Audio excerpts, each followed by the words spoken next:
Hermano muy educado, respetuoso, humilde y pues merece el púlpito, ¿no?, para traernos este tema. Sé que el hermano tiene temas, especialidades de temas como la familia, la salud y la escatología, y le hemos pedido en esta noche que pueda traernos este tema de los tiempos finales, ¿verdad?, que todo el mundo está atento a qué es lo que está pasando. Pues la Biblia nos habla claramente, y qué más que un hermano que se dedica a estudiar estos temas. Hermano de la Rosa, por favor, venga con nosotros. La semana pasada tuvimos hasta casi una hora. Él me pidió el tiempo, yo le dije de 40 a 45 minutos, así que seamos pacientes si el tema se extiende. Dios le bendiga, hermano. Gracias, un placer. Gracias, hermano. Bien, hermano, para mí es un gran privilegio, de verdad que sí, ¿verdad? Compartir con ustedes como hijos de Dios todos, ¿verdad? Y llamados para el reino, para compartir la palabra de Dios. Es un gran privilegio, muy bien, cuando se trata de compartir el pan de vida, la palabra de Dios. Así que me siento honrado por Jesús en primer lugar y por ustedes. Gracias a Fanny por la invitación. Amén. Ya somos parte de todo, ¿verdad? Ya los varios, ya el pastor Feli y algunos más. Pues bien, hermano, realmente Dios ha tenido en cada época un mensaje especial para su pueblo, en cada época. Pero para esta época, como hemos visto según la profecía, es la generación final, eso lo sabemos, porque la profecía como un mapa nos los indica, como una brújula. Para esta época entonces hay un mensaje también, que es el mensaje final de Dios, tiene que ver con el llamado final, para que todo el mundo entienda, la misericordia de Dios, como el tiempo final de la gracia de Dios. Eso lo sabemos. Vamos a ver algunos detalles más adelante, y realmente no podemos decir que en forma exhaustiva podemos hablar de todo lo que tenemos que decir, sino que un mensaje bíblico es para estimularnos a movernos a estudiar más, porque en la palabra de Dios vamos a encontrar así en forma más detallada, ¿verdad?, las profecías, pero sí podemos entender por lo menos lo básico, de acuerdo a lo que estamos viendo, de acuerdo a lo que se está cumpliendo, según la palabra de Dios, ¿verdad?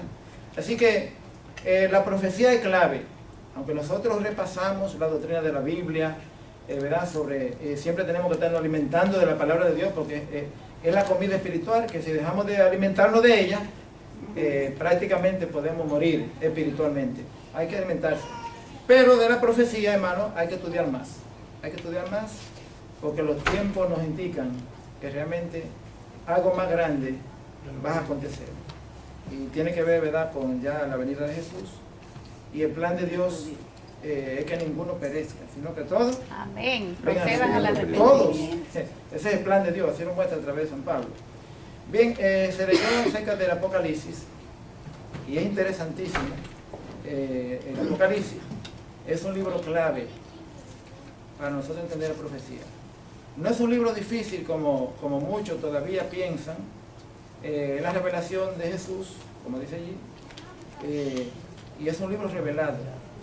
Cuando nosotros escudriñamos la palabra de Dios con deseo de entender más la voluntad de Dios, el Señor mismo nos enseña. Así dijo Jesús en Juan capítulo 7, 47. Dice, el que quisiere conocer su voluntad conocerá la doctrina, ¿verdad?, de Dios. Así que el plan de Dios, hermano, es que nos esforcemos más. Bien, pues vamos a entrar de lleno entonces, tocando algunos puntos, y les repito, no va a ser exhaustivo, porque es imposible que en poco tiempo podamos desarrollar tantos detalles, pero sí es un mensaje para motivar a estudiar más, repito, la profecía bíblica. Hay que estudiar la profecía bíblica, hermano. Si no lo hacemos, sorpresas van a acontecer por no saber eso. Pero gracias a Dios, en la palabra de Dios tenemos un mapa, una brújula, que nos indica en qué tiempo nos encontramos en la profecía bíblica. Bien, pues vamos a dar algunos detalles, comenzando por el libro de Apocalipsis, unos detalles generales, y mostrar que es un libro no difícil de entender como muchos han pensado, han analizado, ¿verdad? Bien, Apocalipsis es un libro, como dijimos, abierto, una revelación, ese es el nombre. Y allí se detalla una amplia profecía o un bosquejo profético que quedó pendiente en el libro de Daniel. Va a ser inevitable que al estudiar Apocalipsis siempre tengamos que usar el libro de Daniel y otros libros proféticos como Isaías, Ezequiel, pero son dos libros especiales. Dos libros especiales. Por ejemplo, antes de leer alguna cita en Apocalipsis, a Daniel, capítulo 12, el último capítulo de Daniel, quedó pendiente cierto bosquejo profético que el mismo profeta Daniel quedó perplejo, él lo explicó. Pero a él se le dijo, cuando trató de entender, capítulo 12, versículo 8. Yo oí, pero no entendí. Él se refiere, según el contexto, más adelante, algunas profecías, algunas visiones que recibió, pero finalmente dijo, yo entendí, yo oí, pero no entendí. Estoy leyendo el versículo 8. Y pregunté, Señor mío, ¿cuál es el fin de estas cosas? Y ¿verdad? La respuesta respondió, anda, Daniel, estas palabras están cerradas y selladas hasta el tiempo del fin. Hasta el tiempo del fin. Más adelante se le dijo, ¿verdad? Muchos serán limpiados, emblanquecidos, purificados, los impíos obrarán impíamente, ninguno de los impíos entenderá, pero los sabios entenderán. Y más adelante se dan un periodo allí como señal de a partir de cuándo iba entonces a cumplirse esa porción final que Daniel no pudo entender, pero que se le dijo, cierra el libro, séllalo, hasta el tiempo del fin.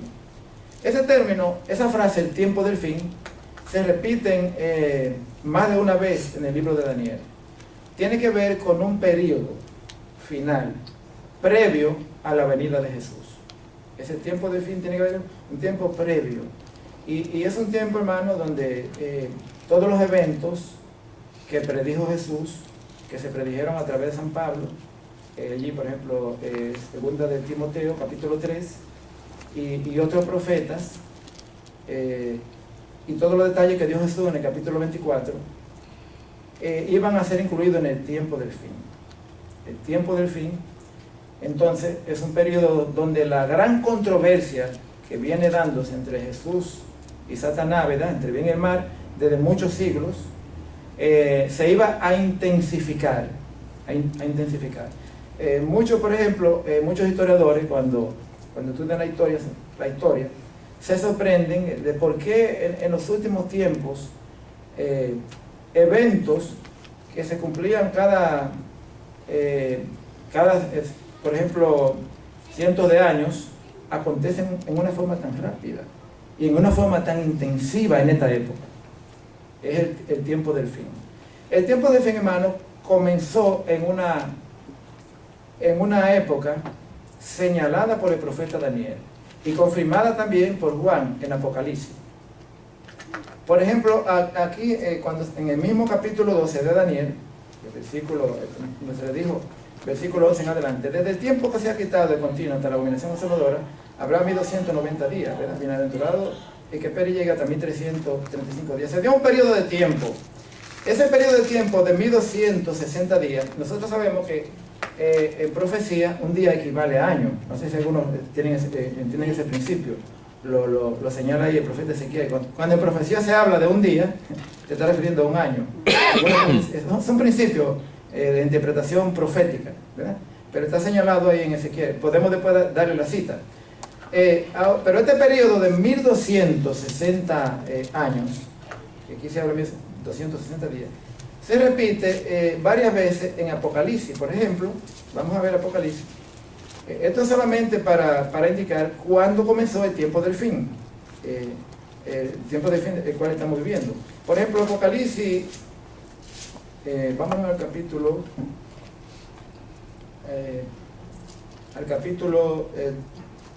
vamos a ver, el capítulo 13. Hay otro capítulo anterior que lo vamos a dar. Ok, capítulo 13. Está hablando de un evento también relacionado con el tiempo del fin, acerca de las bestias, que eso más adelante lo vamos a explicar a qué se refiere en poco tiempo. Pero este periodo lo encontramos acerca de una bestia que perseguía. Vamos a comenzar a leerlo desde versículo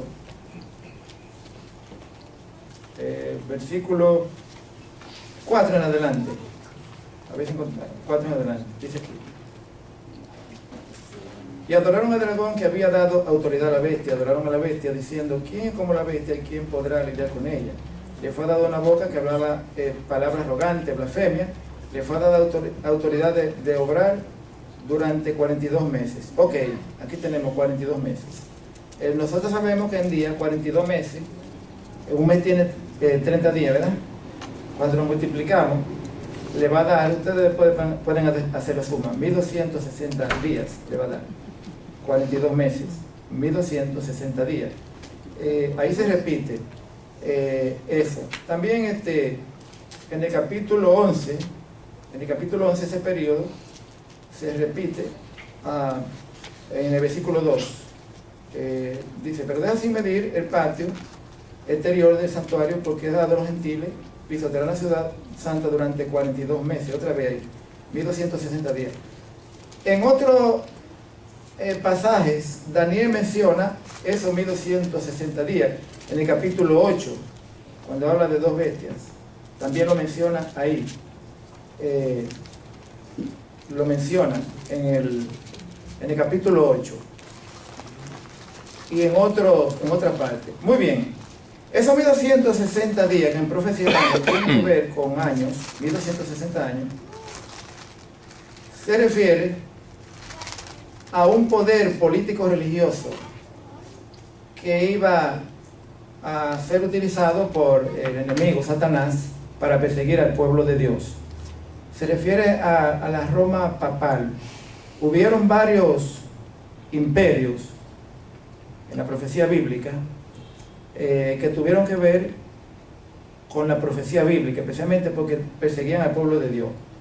Entre ellos tenemos Babilonia, Medo-Persa.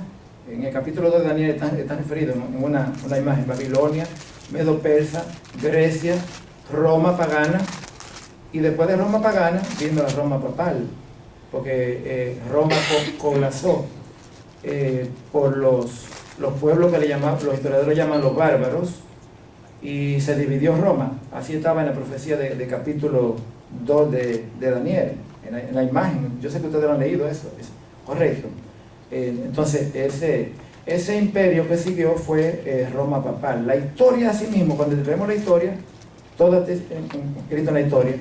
En el año 538, un emperador llamado Justiniano, cuando fue destronado el último emperador romano, en 538, entonces Justiniano autorizó que el obispo de Roma tomara el trono, el poder.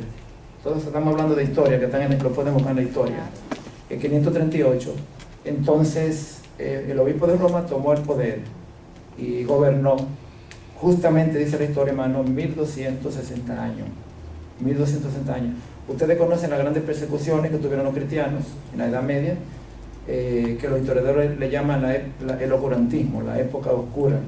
Grandes persecuciones, cómo murieron, dice la historia, millones de cristianos, y eso todo el mundo lo sabe realmente, que así fue. La historia realmente no calla, y fue un periodo muy serio, muy realmente para el pueblo de Dios. La Biblia prácticamente fue ocultada, no se lee la Biblia, era prohibida. Los grandes reformadores, ustedes saben, y muchas personas que trataban, como los valdenses, los pueblos valdenses, trataban de andar en los caminos de Dios, eran considerados como herejes.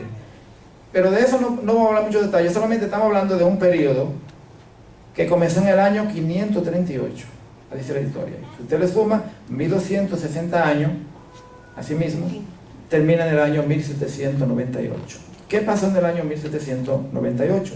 La historia nos dice también que ahí terminó el periodo del imperio papal. Era una época donde un conquistador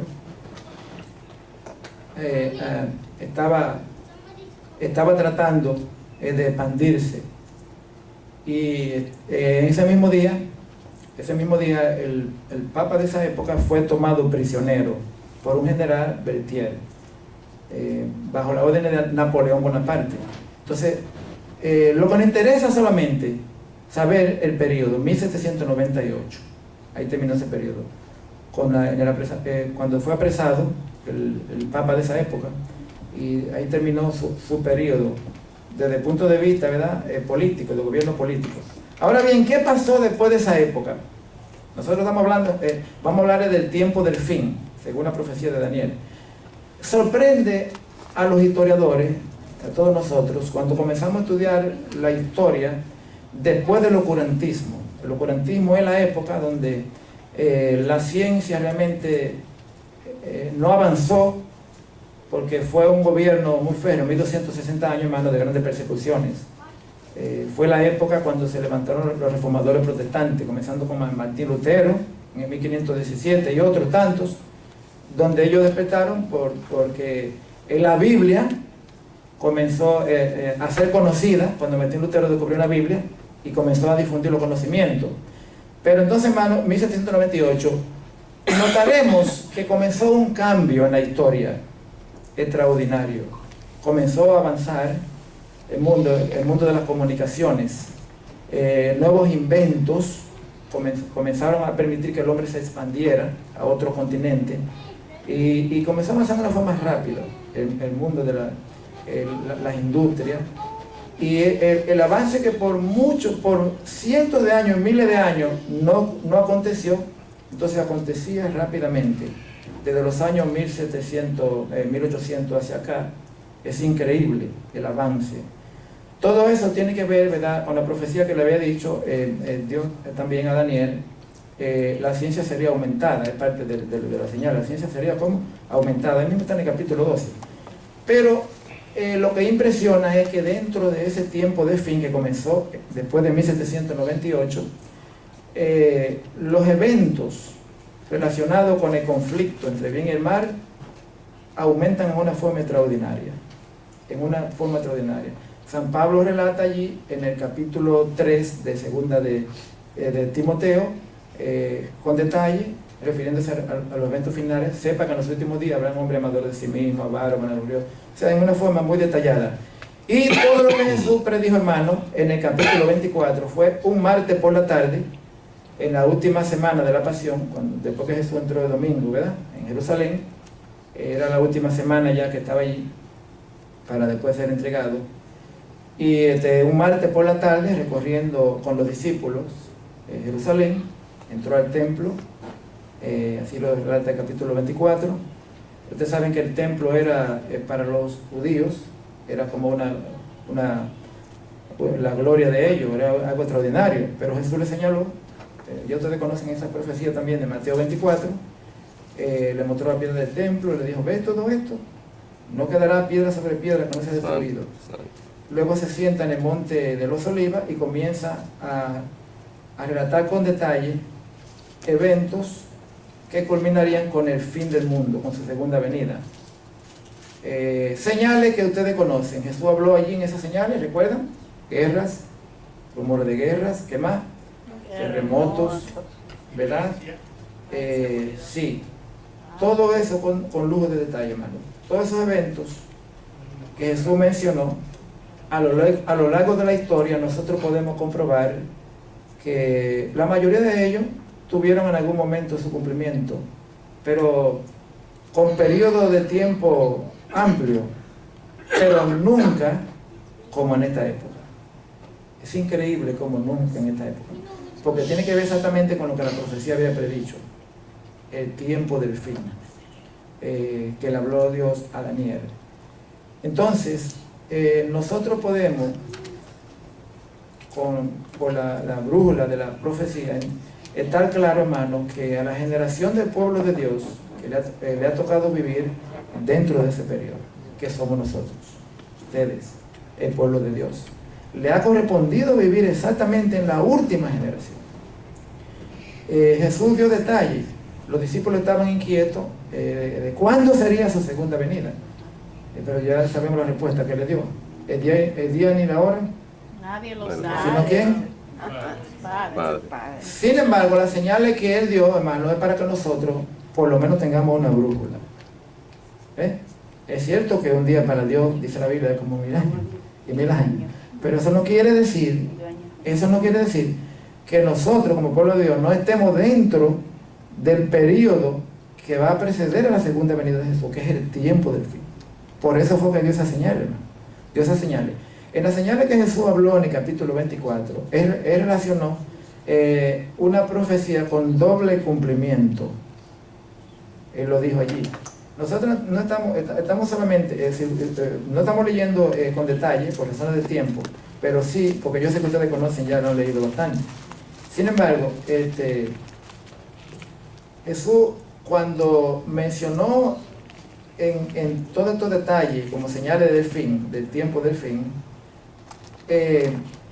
dejó sobreentendido con una doble aplicación algunas señales para la época de ellos, para la época de los primeros tiempos de la iglesia cristiana, pero para la época del tiempo del fin también.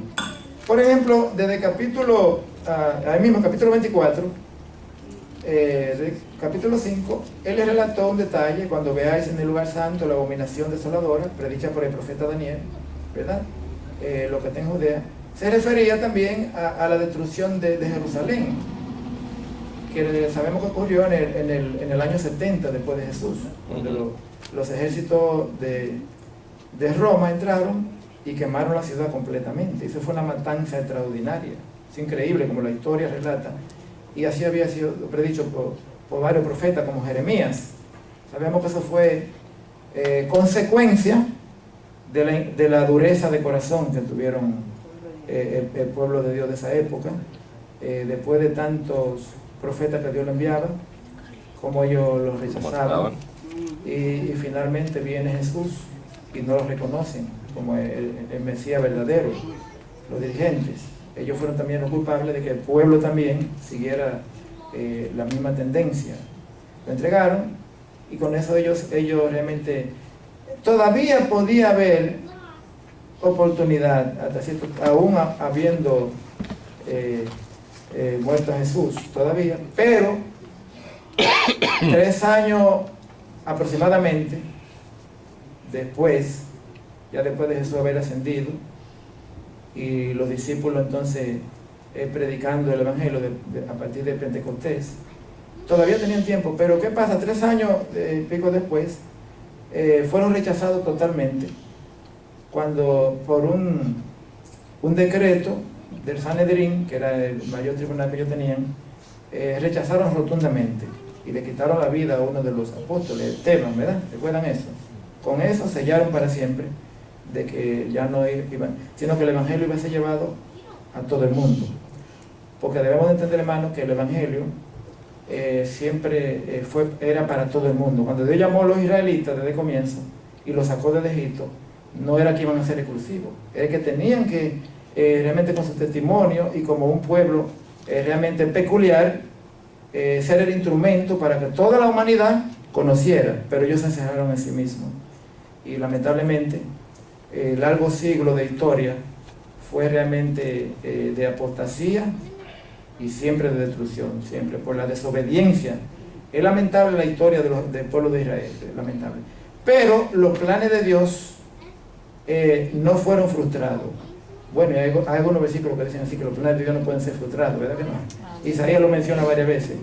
Y es que, de todas maneras, hermano, el Evangelio iba a ser llevado a todo el mundo. Lo que no hicieron los israelitas, entonces, a partir de los apóstoles hasta hoy, entonces el pueblo de Dios, regado en todo el mundo, iba a dar cumplimiento a eso. Pues esas señales, entonces, hermano, están para esta época. Jesús va a venir en un tiempo cuando toda la profecía que resten se cumplan. Entre ellas están las que él mencionó en el capítulo 24, el mismo, el versículo 14, dijo: este evangelio del reino será como predicado ¿a quién? A todo el mundo, por testimonio de todas las naciones, y entonces vendrá ¿qué? El fin. Mientras eso no acontezca, no vas a venir, pero vas a venir de todas maneras, porque la venida de Jesús no es condicional. Hay profecías que son condicionales, que es por condiciones. Sí, hay profecías que Dios dice y pueden no cumplirse, porque son condicionales. Por ejemplo, una de ellas, de las varias, fue cuando Dios le dijo a Jonás, ve y predícale a Nínive, ¿verdad? Era condicional. Si Nínive se arrepentía, si Nínive se arrepentía, el castigo no venía, ¿verdad que no? Y precisamente no llegó el castigo, porque la Biblia relata que Nínive se arrepintió. Eso fue lo que le incomodó al profeta, para que no, o sea, él quería cuidar su reputación, no la de Dios, y se sintió mal, porque le iban a llamar profeta mentiroso, pero él tenía que cuidar la reputación de Dios. Pero entonces, por ejemplo, en la época de Noé, las profecías de los 120 años de oportunidad que Dios le dio, también era condicional.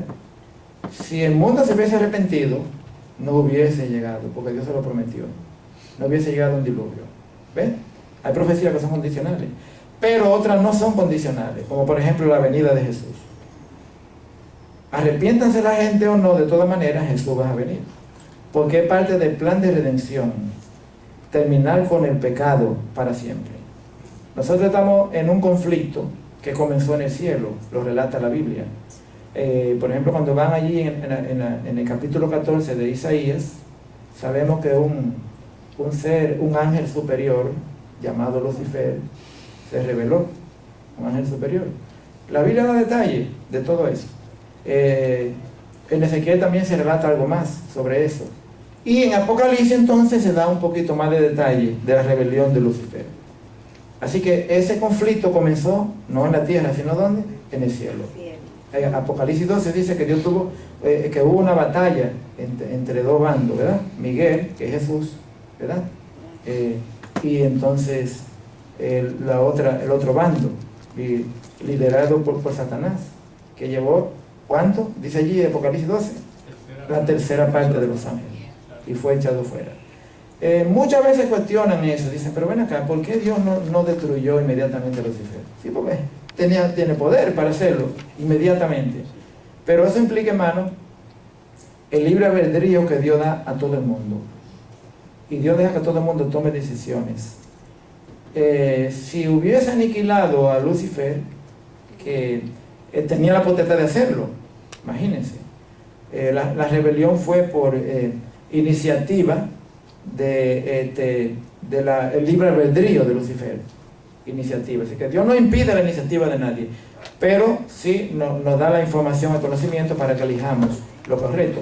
Pero el hecho de no aniquilar al enemigo, hermano, significa que Dios iba a dejar que por sí mismo todo el mundo se diera cuenta, ¿verdad? Que desarropara el mal y se diera cuenta realmente que su carácter siempre ha sido amor, justicia y misericordia.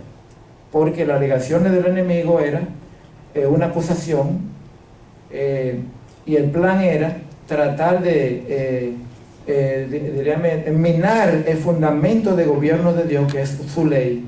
La ley de Dios representa el carácter de Dios, el carácter mismo de Dios, un carácter de amor. Siempre Dios es amor. Entonces, es un Dios que le gusta que le obedezcamos con amor, no así por compulsión o por imposición, porque el amor, el verdadero amor, es cuando nosotros realmente por iniciativa propia amamos de verdad, ¿verdad?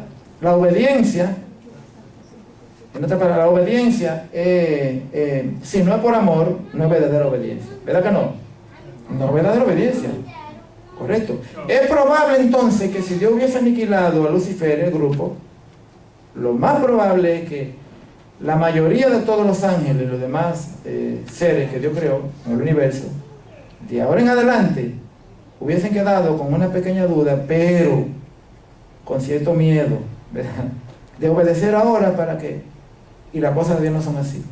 La cosa de Dios entonces hay que clarificarlo. Por eso entonces Dios dejó que el conflicto siguiera su curso y vemos hasta hoy que todavía ese conflicto está, pero gracias a Dios el enemigo quedó desarropado cuando Cristo murió en la cruz. Cuando Jesús dijo, hecho es, todo el mundo ahí dice, todavía antes de morir Jesús, ya nosotros sabemos por la historia del pueblo de Israel, la historia bíblica, como el enemigo era desarropado, todas esas multitudes y ciudades que eran destruidas, Sodoma, Gomorra, el tiempo, ¿verdad? Por causa del enemigo. Nosotros sabemos que la idolatría y las religiones paganas que tenían esos pueblos eran realmente el medio que el enemigo usaba. O sea que toda destrucción, todo mal vino por causa de Satanás. Eso se ve, pero en la muerte de Cristo entonces quedó bien claro definitivamente que Dios es amor, justicia y misericordia. Sí. Y entonces ahora Dios obra. Por eso seguirá después, hermano, un juicio que se muestra en el capítulo 7 de Daniel. Cuando Daniel vio una visión, dice, vi un tribunal que se sentó en juicio, dice el capítulo 7, viendo una visión. Vino un hijo de hombre al tribunal, vino un anciano de día y se sentó, dice, los libros fueron abiertos. Lo han leído, ¿verdad? Dice, millares de millones le servían y millones de millones. O sea, ese juicio investigador dará entonces por sentado, hermano, que aún la destrucción de los impíos, definitivamente para extirpar el mal, todo eso es parte del amor de Dios, de la justicia de Dios. O sea que no es porque Dios destruye, porque destruye. Incluso hay un profeta, no recuerdo, pero hay un profeta que habla, obra extraña, que cuando Dios manda castigo, permite que le llama obra extraña, porque eso es extraño. Un Dios de amor, ¿verdad? Un Dios de misericordia. O sea, no es que hay que cuestionar a Dios, solamente estoy diciendo que no es el plan de Dios destruir, es el plan de Satanás destruir. Pero cuando viene la destrucción, hermano, es fruto de la desobediencia. Y muchos entonces le achacan la culpa a Dios. No, es un Dios de amor y de misericordia, pero es inevitable que toda causa traiga ¿qué? Su consecuencia. Sembramos el bien y vamos a cosechar ¿qué? El bien. Pero si sembramos el mal, ¿qué va a pasar? El mal. Dios no puede apoyar, hermano, entonces, el pecado de ninguna manera. Para poder entonces compensar a todos los pecadores, Dios mismo tuvo que morir en la persona de Jesús. Porque su ley no se puede cambiar, su carácter no se puede cambiar. Dios no cambia, dice la palabra de Dios, ¿verdad? Es el mismo hoy, mañana y siempre. Y la ley de Dios, la ley del amor, es de justicia, es un reflejo del carácter de Dios. Entonces, nosotros estamos viendo entonces los últimos tiempos de un conflicto que comenzó hace siglos. ¿Dónde dijimos? Según la palabra de Dios, ¿dónde? En el cielo. Y se extendió aquí. Algunos dirían, y algunos piensan, wow, ¿por qué entonces Dios mandó a Satanás aquí? Bueno, la palabra de Dios dice en Apocalipsis 12 que fue lanzado fuera. Fue lanzado fuera. Nosotros sabemos que la raza humana fue recién creada después. Y el enemigo entonces aprovechó y vino entonces a la pareja inocente, que no era inocente desde el punto de vista de informaciones, porque nosotros también tenemos evidencia en la Biblia de que a ellos se les había advertido. Y el plan de Dios era que la humanidad no conociera el mal. Cuando se habla de conocer, es en el sentido de experimentar, que no lo experimentara, porque Dios sabía dónde le iba a llevar a destrucción. Pero ya sabemos la historia, la curiosidad de Eva, ¿verdad? Al acercarse al árbol, y el enemigo disfrazado de... Entonces ese conflicto se extendió aquí. Y en la caída de las primeras parejas, entonces allí se inicia un mal, un terrible mal que viene aconteciendo. Se introduce la muerte, el dolor, ¿verdad? El sufrimiento, todo eso Dios quería evitarlo. Todo eso Dios quería evitarlo. Pero entendamos, hermano, que todo está sujeto a la obediencia a Dios. El pecado, el sufrimiento que vivimos, las desgracias, y donde el enemigo se ha implantado aquí como el príncipe de este mundo, ¿verdad? Con todos sus secuaces, son los demonios, los ángeles malignos también, y también los que sirven de instrumento. Entonces, todo eso ha sido el fruto de la desobediencia. Sin embargo, Dios lleva el control, según la palabra de Dios. ¿Dios lleva qué? El control, hermano. O sea que aunque el enemigo está todavía por la parte del mal, en este conflicto, Dios también está obrando. Si no estuviera obrando, lamentablemente, el enemigo hubiese tomado el control total. Y hace tiempo que el mundo se hubiese autodestruido. Pero Dios está hablando porque vemos en la palabra de Dios la obra de los ángeles, la obra de Dios, y sobre todo el plan redentor. El plan redentor, donde Dios está trabajando con sus hijos, ¿verdad? En los corazones, está obrando. Y de todas maneras, como dice el Salmo 34, dice: el ángel del Señor acampa alrededor de los que temen y lo defiende. Dios está trabajando de todas maneras las oraciones que son contestadas. Nosotros vemos la evidencia clara del poder de Dios obrando, y eso lo vemos por los corazones que Dios cambia. Y es increíble como hemos visto gente, diríamos imposible, y cómo Dios transforma la gente, cuando la gente verdaderamente, el reino de Dios está aquí, como dijo Jesús, el reino de Dios está aquí. Y es un conflicto entre bien y el mal. Ahora, el plan de Dios, hermano, repetimos, como dijimos al principio, es que ninguno se pierda. Y por eso entonces, en el conflicto entre bien y el mal, estamos todos implicados. Nadie está ajeno. Lamentablemente que miles de personas, según ellos, piensan que están neutrales. O estamos de parte de uno de los dos bandos. Aunque las personas digan: yo no soy ni de Dios ni de diablo, dicen algunos, están en uno de los dos. Jesús dijo: que no es conmigo, inevitablemente, hermano. Así que por eso es realmente que tenemos que estar bien claro en esto, en la profecía bíblica, que estamos dentro de un conflicto que se está terminando y que finalmente triunfará el reino de Dios. Con un gran pueblo que Dios está reuniendo. El capítulo 7 de Apocalipsis habla de una profecía de sellamiento. Esa profecía de sellamiento tiene que ver realmente con el pueblo que Dios está reuniendo de todos los lugares, ¿verdad? Así que nosotros, todos los que estamos aquí reunidos, somos parte, hermano, de eso a quien Dios ha llamado, realmente, y que tenemos que estar bien claro que es un bando, finalmente.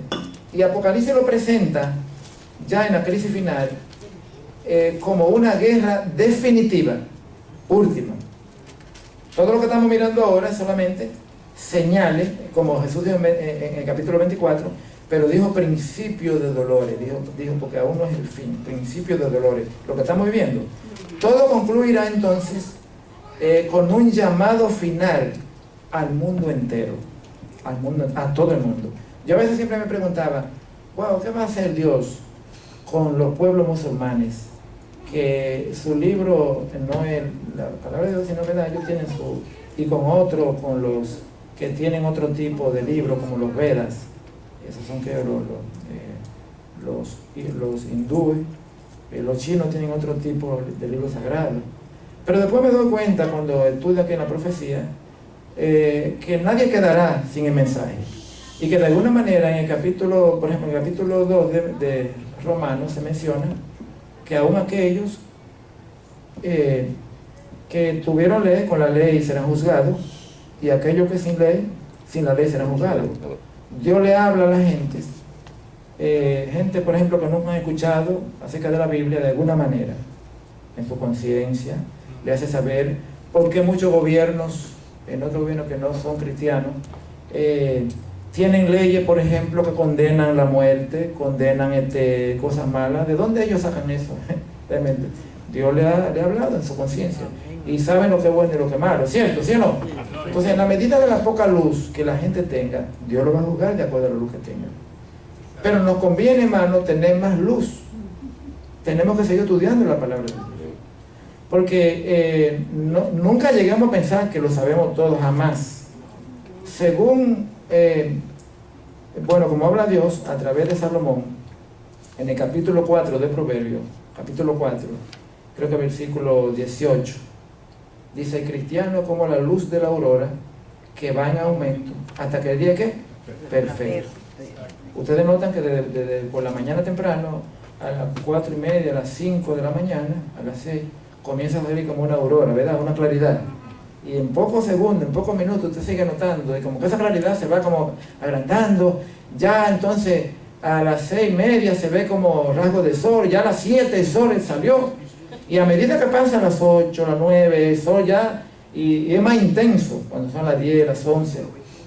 Entonces Salomón, observando eso, dice, el justo como la luz de la aurora, que va en ¿qué? En aumento hasta el día perfecto. Nunca perdamos por alto, hermano, que tenemos que crecer cada vez más. Pero ese crecimiento será posible nada más en la medida en que escudriñemos la Escritura y oremos y prediquemos la palabra. Porque esas son las comidas de la vida espiritual. Nosotros sabemos que cuando una persona no come, especialmente un niñito, si no le dan alimento, ¿verdad que no? Él no va a crecer y se puede enfermar. El alimento debido. Y nosotros mismos podemos pasar 2 días sin comer y tal vez, ¿verdad?, débil, un día, ¿verdad? Hay personas que no pueden estar, no, porque no, es natural. El metabolismo de nosotros fue hecho así, con combustible, pero único. ¿Cuál es el combustible? El alimento, la nutrición apropiada, que debe de ser, ¿cierto? Pero esos son ejemplos nada más, en lo material, de lo que es la vida espiritual. Si nosotros no queremos crecer en lo espiritual, dejemos de orar, no nos interesemos por la palabra de Dios, ¿verdad? Y no nos interesemos en decirle nada a nadie sobre el amor de Dios, y no vamos a crecer. Entonces, hermano, el plan de Dios es que tengamos más luz.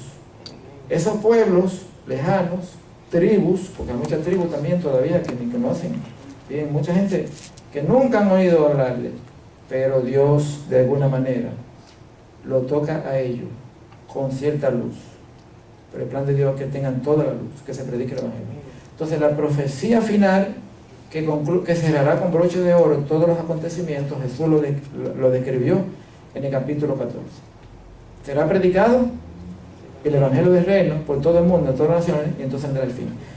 ¿Cómo se puede saber entonces, hermano, que estamos más cerca del fin, aparte de los terremotos que estamos mirando, de todos esos eventos que están aconteciendo, que eso es una forma terrible, la noticia como seguimos, y van a seguir? El asunto de los terremotos, por ejemplo, es tremendo lo que los científicos dicen ahora. Ellos dicen que, comprobado, ellos le llaman como un anillo de fuego a las capas tectónicas que están debajo de la Tierra. Entonces ellos dicen por dónde pasan, los países por dónde pasan por parte de Estados Unidos y varios países. Entonces ellos están explicando, dándole una explicación científica, por qué esos terremotos de un pronto, sin avisar, ¿verdad? Como el terremoto de tanto más elevado en México y otros recientes. Ellos explican entonces que esa capa tectónica se está moviendo y que va a seguir moviéndose debajo porque la Tierra está compuesta por, ellos le llaman como un magma de fuego, mucho fuego, y eso fue un desajuste que hubo después del diluvio universal. Nosotros sabemos que Dios hizo un mundo perfecto, una tierra perfecta, pero por causa del pecado, y por eso que ustedes ven que los volcanes no fueron parte de la creación de Dios. Un volcán, cuando erupciona, eso es una bomba atómica, que donde eso está, eso, ¿verdad? Eso es parte de ese problema de la capa tectónica. Entonces ellos anuncian que van a seguir más catástrofes así. Ahora bien, esas señales y otras más, todas esas son parte de lo que Jesús dijo, señales del tiempo del fin. Pero él dijo, todavía no será el fin. Dijo, ¿verdad? Esos son principios de dolores. Pero, hermanos, si la señal clave que usted y yo podemos estar seguros que ya estamos por el fin para cuando el Evangelio sea predicado al mundo entero. Eso lo dijo él. Ahí lo dice. O sea, yo no lo estoy leyendo, lo dije por razón del tiempo, pero lo estoy citando. El versículo que ya ustedes saben. Dice aquí, Mateo 24, 14 de nuevo, ¿verdad? Alguien que lo pueda leer, lo repita. Porque, sí, es una señal clave. 24:9. 24, no, perdón, creo que antes. Apocalipsis 7. No, estoy citando ahora a Mateo 24. Sí, mientras tanto. 14, sí, 14. Ahí sí, 14. Y será predicado este evangelio del reino en todo el mundo para testimonio a todas las naciones, y entonces vendrá. ¿Ustedes ven? ¿Ustedes ven? Entonces, hermano, porque el plan de Dios es que todo el mundo conozca la verdad, que nadie se quede. Algunos dirán, pero algunos pueblos, ¿verdad? Como musulmanes y otros, no, van a oír. Los medios de comunicación que tenemos ahora fueron permitidos por Dios para eso. Donde no llegamos nosotros a una loma bien lejana, ahora internet llega y todo, y nadie va a tener excusa, de alguna manera. Nosotros vemos como muchísimos canales cristianos, muchas emisoras cristianas, ¿verdad? Los medios de comunicación le han permitido eso, la tecnología. Por eso en la profecía de Daniel, la ciencia sería aumentada como parte del tiempo del fin. Pero eso es el Señor que está detrás de todo eso, ¿no? El Evangelio se está agrandando de una forma rápida. Y entonces finalmente, la profecía del capítulo 14 de Apocalipsis, eso entonces remacha, le pone, como dice la tapa al pomo, a la predicación del Evangelio. Son 3 ángeles que son un símbolo del pueblo de Dios. Mensajeros, ángeles, mensajeros, se presentan ahí como ángeles. Son un símbolo del pueblo de Dios, que es el que va a llevar a cabo esa labor. Y yo se lo voy a dejar como de tarea eso, ¿verdad? Para no leerlo todo. Ustedes lo leen más fácil. En el capítulo 14, pero eso comienza en los versículos 6 en adelante. 6 en adelante. Sí, ahí comienza, miren. Solamente les voy a para ir dando los toques finales por el tiempo. Yo le hablaba ahorita que después de 1798, por los cálculos proféticos, comenzó el tiempo del fin. Después de esa época, o sea, al principio del siglo XIX, si ustedes leen, no tienen que leer tan profundamente historia universal, moderna, se van a encontrar realmente cómo, porque yo recito mucho la historia, porque la historia uno comprueba lo que la profecía había predicho. La historia es la que nos dice si realmente la profecía se cumplió o no, porque hay que saber un poco de esos eventos y noticias. Ustedes van a notar entonces, hermano, que el avance de los acontecimientos comenzó rápido, pero la predicación del Evangelio comenzó en una forma como si fuese algo que tuviese dormido por siglos, que así aconteció durante la época del oscurantismo, los 1260 años que yo dije, que fue oscura porque no había Biblia, la gente no conocía la Biblia, y la imprenta no existía. La Biblia que se escribían eran a mano y no todo el mundo podía tener la Biblia completa. Sí, porque se predicaba, lo que podían conseguir una porción de la Biblia escrita a mano, hojas sueltas, porque no había imprenta.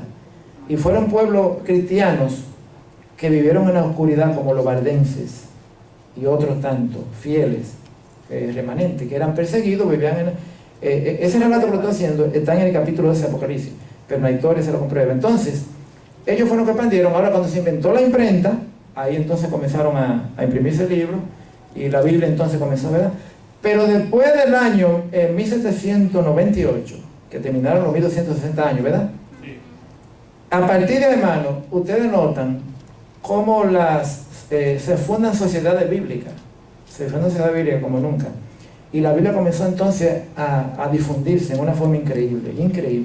Sociedades bíblicas comenzaron a partir la Biblia, y entonces ya la gente podía tener Biblia a mano y comenzaron a estudiar la profecía del fin, de la venida de Jesús, de Daniel, Apocalipsis, y entonces ahí se concientizó.